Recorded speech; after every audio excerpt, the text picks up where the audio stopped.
తాకట్టులో ఉన్న బంగారాన్ని విడిపించి ఆ రోజున్న మార్కెట్ ధర కట్టి మిగిలిన డబ్బును మీకు అందిస్తుంది కొమ్మూరి గోల్డ్. నమస్కారం professor and doctor Mullapudi Satyanarayana Murthy గారు. నమస్కారం ముఖేష్ అంబానీ గారు.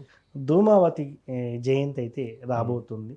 ముఖ్యంగా ధూమావతిని ఆరాధించడం వల్ల ఎటువంటి ఫలితాలు ఉంటాయి? అదేవిధంగా మీరు కూడా దశమహావిద్యలు చేస్తూ ఉంటారు, మీ అనుభవాన్ని కూడా దాంట్లో వివరించండి. ఆ రోజు ఇక్కడ ఉన్నటువంటి సామాన్య మానవులు ఎవరైనా చేసుకోవాల్సిన పరిహారాలు ఏమైనా ఉన్నాయంటారు? తప్పకుండా. ధూమ్ ధూమ్ ధూమావతి స్వహ, ఇది ధూమావతి అమ్మవారి మంత్రం. ధూమావతి అమ్మవారు అంటే ఎవరంటే సాక్షాత్తు పార్వతీదేవి విడో రూపంలో వచ్చింది.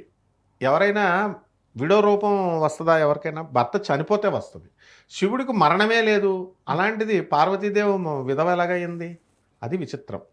ఇక్కడ ఏమవుతుందంటే సతీదేవిగా ఉన్నప్పుడు పార్వతీదేవి దక్ష ప్రజాపతి ఒక నిరీశ్వర యాగాన్ని తలపెట్టాడు. శివుడు లేకుండా, అల్లుడు లేకుండా హోమం.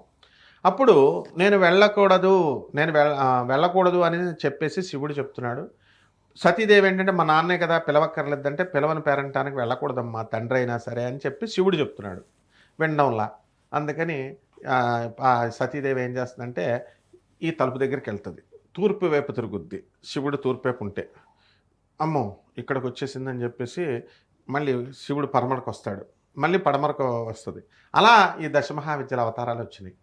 మహాకాళి, తార, త్రిపురభైరవి, చిన్నమస్త, బగళాముఖి, ధూమావతి, మాతంగి, తర్వాత షోడసి, కమలాత్మిక, భువనేశ్వరి. ఈ అవతారాలు మొత్తం 4 దిక్కులు, అష్టదిక్కులు అన్ని, తర్వాత ఊర్ధ్వం, పైన, క్రింద.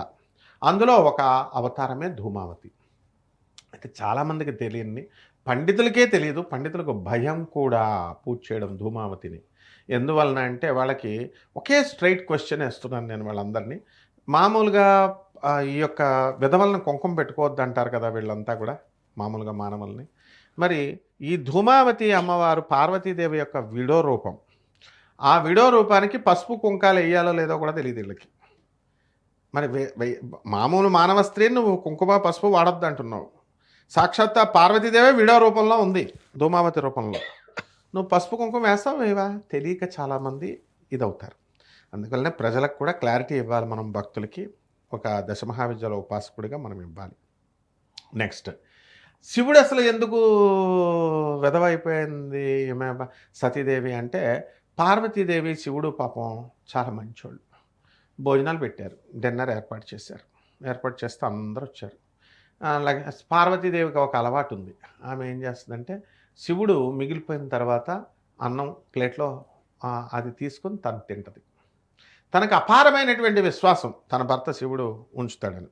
శివుడు కూడా చాలా మంచోడు. ఆ రోజు డిన్నర్లో సరస్వతిదేవి వచ్చింది, లక్ష్మీదేవి వచ్చింది, విష్ణుమూర్తి వచ్చాడు, ఇంద్రాది దేవతలు వచ్చారు, అందరూ తినేశారు.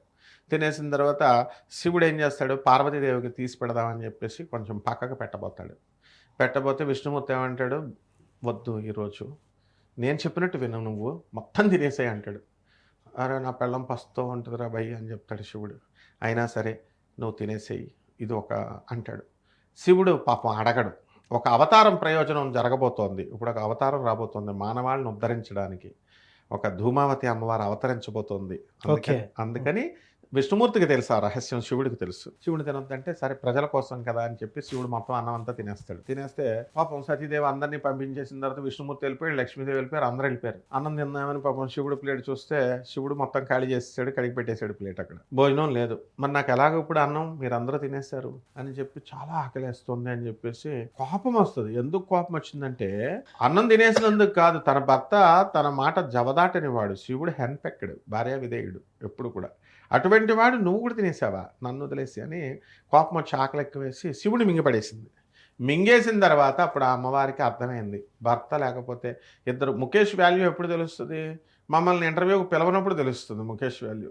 పిలిస్తే ఏం తెలుస్తుంది? పండితులందరికీ ఆ ముఖేష్ పిలుస్తున్నాడు కదా అని బిల్డప్లు ఇస్తారు. మేము చాలా బిజీ. ఏదో శివుడు విష్ణుమూర్తి బిజీ అంటే ఒక అర్థం ఉంది. నరేంద్ర మోడీ బిజీ నిజంగా బిజీగా ఉన్న వాళ్ళు అనరు, బిల్డప్లు ఇస్తారు. మరి అదే ముఖేష్ పిలవడం మానేస్తే తెలుస్తుంది. ఆ విధంగా పార్వతీదేవి కూడా భర్త ఉన్నప్పుడు శివుడి విలువ తనకు తెలియక భర్త పోయిన తర్వాత అరే ఒంటరితనం అయిపోయాను, నేను ఎవరికి చెప్పుకోవాలా, షేరింగ్ చేసుకోవాలని మళ్ళీ కక్కేస్తుంది. కక్కే గారి మొత్తం విశ్వం అంతా బయటకు వచ్చేసింది. అది ధూమావతి అమ్మవారు. కాబట్టి ఎవరైతే చెడ్డ వ్యసనాలు ఉన్నాయో ధూమావతి అమ్మవారి ప్రత్యేకత ఏంటంటే, మందు కొడుతున్నాడు భర్త, ఏం చేయాలి, వాడిని మానిపించట్లేదు, డ్రగ్స్ ఎడిక్షన్ సెంటర్కి, యాంటీ ఎడిక్షన్ సెంటర్కి తీసుకెళ్తున్నాం, జాయిన్ చేసేస్తున్నాం, రీహాబిలేషన్ సెంటర్ అంటున్నాం. వాడికి మందులు గిందులు ఇచ్చేసి పసర్లు గిసర్లు ఎవరిష్టం వచ్చినట్టు వాళ్ళు కలిపేస్తారు ఇప్పుడు బయట. అలా చేసేస్తే కొంతకాలమే ఉంటుంది. కానీ ఇవేం అవసరం లేకుండా ఓం ధూమ్ ధూమ్ ధూమావతి స్వాహ అని చెప్పేసి ధూమావతి అమ్మవారిని కనుక మనం పూజ చేసినప్పుడు ఈ బ్యాడ్ హ్యాబిట్స్ పోతుంది.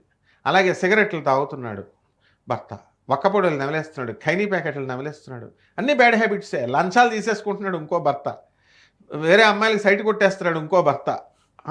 ఈ అన్ని బ్యాడ్ హ్యాబిట్స్ని పోగొట్టడానికి ఈ యొక్క ధూమావతి అమ్మవారు పనికొస్తుంది. నెక్స్ట్ ఇక్కడ మిగతా అమ్మవార్లకందరికీ కూడా విలక్షణం ధూమావతి అమ్మవారు. మామూలుగా దేవుడి దగ్గరికి వెళ్ళి ఏమడుగుతాం మనం చెప్పు, వెంకటేశ్వర స్వామి, పార్వతీదేవి, లక్ష్మీదేవి, అమ్మ నాకు చదువు ఇవ్వు, అమ్మ నాకు డబ్బులు ఇవ్వు, అమ్మ నాకు పెళ్ళాన్ని ఇవ్వు అని అడుగుతాం మనం. కానీ ధూమావతి దగ్గరికి వెళ్ళి అలాగ అడిగితే ఇవ్వదు. అమ్మ ఇప్పుడు సపోజ్ నాకు డబ్బులు ఇవ్వు అని అడగాల, అమ్మ నా దరిద్రం పీకే అంటే తీసేయనాల, తీసేస్తే దరిద్రం తీసేస్తే ఏమొస్తుంది, లక్ష్మి వస్తుంది. అంటే నన్ను ధనవంతుని చేయాలని ఇండైరెక్ట్గా అడగాలి. అలాగే అమ్మ నాకు జ్ఞానం ఇవ్వు అంటే ఇవ్వదు, అమ్మ నాకు అజ్ఞానం తీసేయి అని అడగాలి, అప్పుడు జ్ఞానం వచ్చేసినట్లే. ఆ విధంగా ధూమావతి అమ్మవారిని ఎప్పుడు కూడా మనము తీసేయి తీసేయి తీసేయి తీసేయి అని అడగాలి. అప్పుడు అడిగితే అప్పుడు అమ్మవారు దరిద్రాన్ని, అజ్ఞానాన్ని, బ్యాడ్ హ్యాబిట్స్ని తీసిపడేసి అద్భుతమైనటువంటి వ్యక్తిగా మనల్ని తీర్చిదిద్దుద్ది. సుసంపన్నులను చేస్తుంది, ధనవంతులను చేస్తుంది, విజ్ఞానవంతులను చేస్తుంది. అది కాళిదాస్ చేశాడు.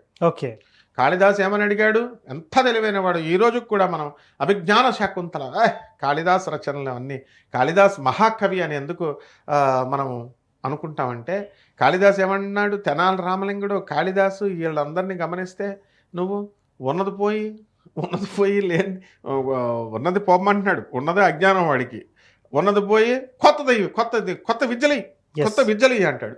అంటే అప్పుడు ఉన్న మెమరీ పవర్ పీక్ పడేసింది, అజ్ఞానం పీకేసి కొత్త జ్ఞానాన్ని జ్ఞానవంతుడిని చేసింది. కాబట్టి ఆ విధంగా మనము అందరం కూడా మనము ఈ యొక్క అజ్ఞానము, బ్యాడ్ హ్యాబిట్స్ ఇవన్నీ పోగొట్టడానికి జగజ్జనని అయినటువంటి ఆ పార్వతీదేవి ధూమావతి రూపంలో వచ్చింది. ఓం హ్రీంకారాసన గర్భిత నలసికాం సౌహక్లీం కళాం బిభ్రతీం సౌవర్ణాంబరధారిణీం వరసుధాధౌతాం త్రినేత్రోజ్వలాం వందే పుస్తకపాశమంకుశధరాం స్రగ్భూషితాముజ్వలాం త్వాం గౌరీం త్రిపురాం పరాత్ప్రగళాం శ్రీచక్ర సంచారిణీం. శ్రీచక్రంలో తిరుగుతూ ఉంటుంది గౌరీదేవి రూపంలో ఉన్నటువంటి ధూమావతి అమ్మవారు. కాబట్టి ఎవరైనా సరే ఆ ధూమావతి అమ్మవారి వల్ల, ఈ దశమహావిద్యల వల్ల ఎవరన్నా బాగుపడ్డారంటే మొట్టమొదట వీళ్ళిద్దరినీ చెప్పాలి. ఒకటి తెనాలి రామలింగుడు, రెండు మన కాళిదాస్ గారు. ఓకే, నాకు ఎవరన్నా కాళిదాస్ బిరుదిస్తారేమో అని ట్రై చేస్తాను ముఖేష్. అయితే మనకు ఒక ఛానల్ ఆయన, గురుగారు నేను కృష్ణదేవరాయన పూర్వజన్మలో మీకు వికట కవి అని ఇస్తాను బిరుదు అని సరదాగా చెప్పాడు. ఫోన్లేరా బాబు, వికట కవి అన్న తెనాలి రామలింగడి గారితో పోల్చాం అని నవ్వుకున్నాం.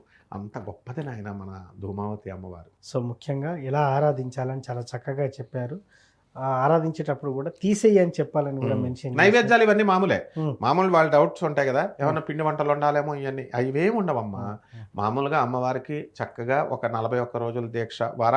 ధూమావతి అమ్మవారి జయంతి అంటే ఒక్కరోజు కలశం పెట్టుకోవాలా, ధూమావతి అమ్మవారిని అందులోకి ఆహ్వానించాలా. ప్రతి దశమహావిద్యలకి ఒక్కొక్క భైరవుడు ఉంటాడు. ధూమావతి అమ్మవారిని కాలభైరవుడిని అందులో శివుడే, భైరవుడు అంటే శివుడే, వాళ్ళిద్దరిని ఆవాహనం చేసుకొని ఆ అమ్మవారికి చక్కగా మనము అదే అంటున్నా, ధూమావతి అమ్మవారికి పువ్వులు పెట్టాలో తెలియదు కదా, మరి విధవ స్త్రీ కదా, పువ్వులు పెట్టొచ్చు, కుంకుమ పసుపు వేస్తారో వేయకూడదో తెలియదు అక్కడ, అవన్నీ వేయొచ్చు. మామూలుగా అమ్మవారికి ఎలాగైతే కుంకుమార్చన చేస్తామో ఆ విధంగా ధూమావతి ఓం ధూమావతి నమః ఓం ధూమావతి నమః అంటూ చేయొచ్చు. నెక్స్ట్ పళ్ళు, ఫలాలు నైవేద్యం పెట్టొచ్చు, లేదా ఈ యొక్క బెల్లం ముక్క నివేదన చేయొచ్చు. ఇంక మేము భారీగా చేసుకుంటామండి అనేటటువంటి వాళ్ళు పాయసాలు, దద్దోజనాలు పెట్టుకోవచ్చు. కానీ కోరుకునే విధానం మాత్రం ఒకటి తేడా. నైవేద్యాలు, పూజలు సేమ్ సిస్టమ్, కోరుకున్న విధానం. నువ్వు అమ్మా నాకు డైరెక్ట్గా ఇది ఇవ్వు అంటే ఇవ్వదు ఆమె, ఇది తీసిపడేయమ్మా అని దానికి ఆపోజిట్ దాన్ని తీసిపడే అనాల. అందం కావాలనుకో, అమ్మా నా అనాకారితనాన్ని తీసేయమ్మా అనాల. మంచి బుద్ధులు కావాలనుకో, అమ్మా నా చెడ్డ బుద్ధుల్ని తీసేయమ్మా అనాల. భక్తి కావాలనుకో, అమ్మ దేవుడి మీద నేను చాలా తిరగబడుతున్నాను, ఆ గుణాన్ని అవిశ్వాసాన్ని తీసే అమ్మ అంటే భక్తినిచ్చేస్తాను. సో ధూమావతి అమ్మవారి గురించి చాలా చక్కగా చెప్పినారు సార్. ధన్యవాదాలు. ధన్యవాదాలండి.